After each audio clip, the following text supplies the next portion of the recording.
This is my demonstration. I'm ziyad.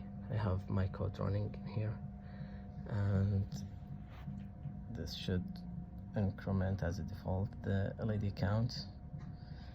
So now I'll try backward with the push buttons. So these are supposed to increment and decrement LED. I'll start with incrementing, I mean the interrupt value, count value. So I'll try to increment that, so it doesn't work.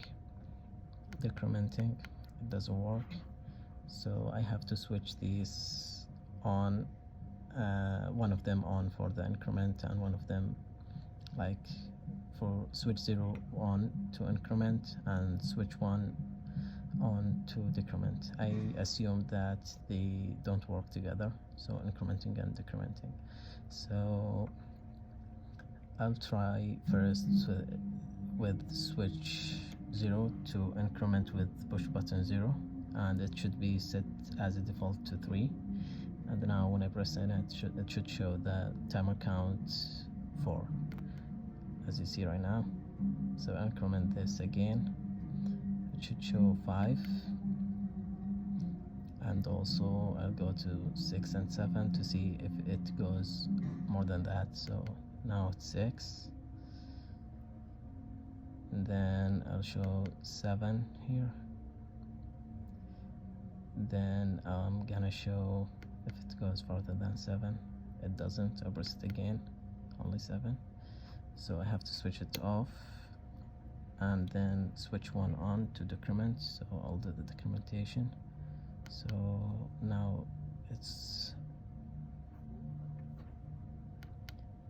at 5, 6, then 5, 4, then I'll show, it should show 3 right now, it should show 2, and then 1, then it doesn't go below that.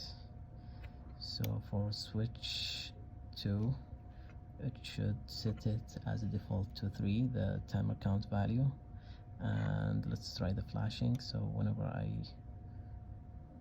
press on any switch or push button, it should keep flashing. I'll try the switches. I'll turn this off to set it back, incrementing, and I'll do this so it keeps flashing. Any other push button.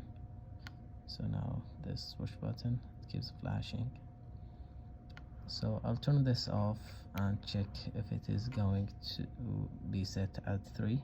So I'll increment it with switch 0 and push button 0. So now it should show 4. So I'll do that right now. Here it goes. For the last switch, the last switch should turn off the push buttons. So when I switch on this, it keeps incrementing, but I'll try this one and the incrementing, so the push buttons are not enabled, they are disabled. I'll try that second one. So I'll try to decrement it, it doesn't work. So this disables the push buttons.